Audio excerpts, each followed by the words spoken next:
Hey everybody, hope you're well. In this video, I just want to talk briefly about how you can improve your abandonment photography. Maybe you're struggling, maybe you're new, maybe you're just having a creative lull. And there are some ways that you can kind of kickstart your photography, improve the outcomes from your photography trips. And these have certainly helped me as I've grown as a photographer, as I've expanded my skills in taking photos of abandoned subjects. And so I thought it would be helpful to make a quick video just giving some tips on what I do to improve my outcomes. So I think the first thing, and maybe this is the most obvious thing, is the time of day can really affect the quality of the photo that you can make. And obviously sunrise, sunset photos, people tend to look at those and enjoy those. And so if you just get out there in those kind of conditions, point your camera at a great subject with dramatic sunrise or a dramatic sunset, you're going to get a photo that you probably like, at least compared to some sort of bland kind of day. But you know what? I think with abandonment photography, particularly, it's a little bit different than landscape or cityscape, just because the subject matter is a little bit different. And so I find that you can choose times of day with dramatic skies and or not that really complement the image, but it's finding those times, and it's focusing on taking photos when those conditions exist. And for me, I mean, I love to take photos or abandonment photos when the skies are dramatic during the day, whether it's storm season or we just have some sort of intense kind of dark brooding clouds. Those can really work well. And I even like photographing buildings in winter when we have whiteout conditions, and you can make great abstract kind of photographs. And so there are all kinds of conditions that just really work well with abandonment photography. And if you can just figure out those times, figure out what works for you, you can really use that to just make those images really pop and to make them really pleasing, and to sort of get more satisfaction out of the photos that you take. The second thing that I like to do just to improve my images, to sort of stand out from the normal type of photograph you see, and to get things going and to get the creative juices flowing, is to use a wide angle lens. I guess there's about 3 things about a wide angle lens that I like, and 3 things that I try to do when I'm using a wide angle lens.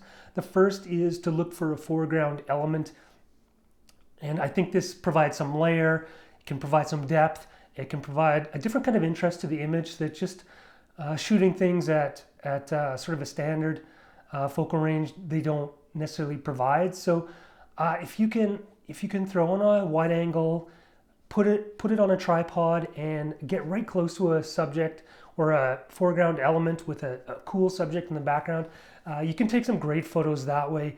The second way I like to use it is I like to, especially for rural, which is what I focus on, rural abandonment, you can really use the wide angle lens to bring in a whole environmental context, to put the subject in the frame that it exists. And a wide angle is perfect for that if you can get the right composition.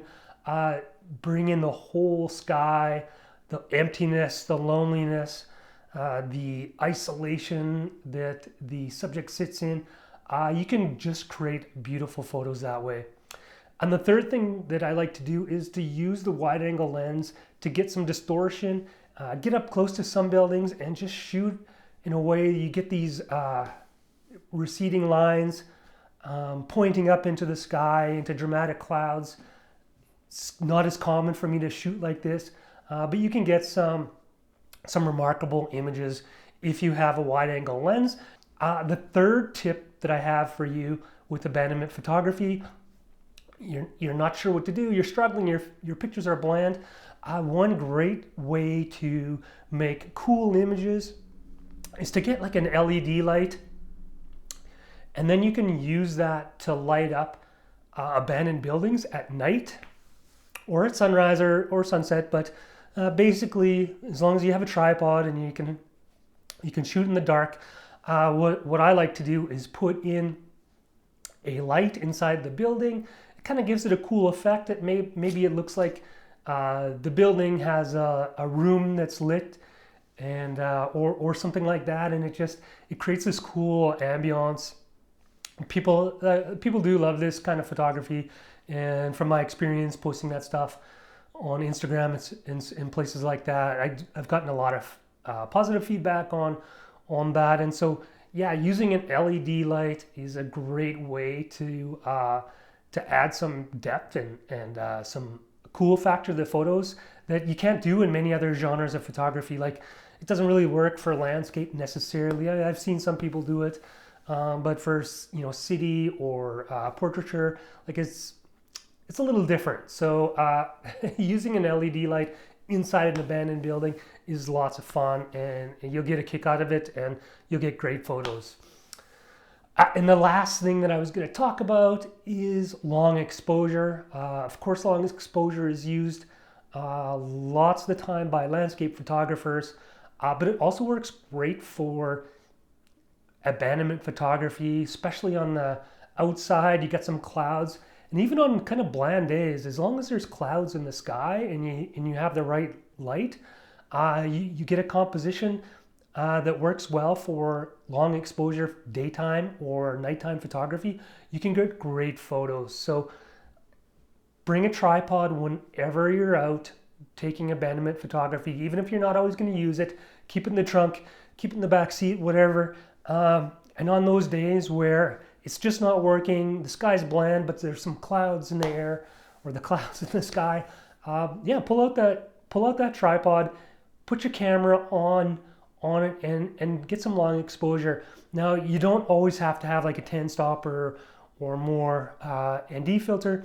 You can take photos using on an interval basis, and just take a series of 15, 20, 30 shots, and then you can simulate long exposures using Lightroom and Photoshop. So if you don't have an ND filter, no worries, you can still get that kind of result if you are in Lightroom or Photoshop. I know not everyone is, and I'm sure other softwares have similar functionality that allow you to sort of simulate long exposures.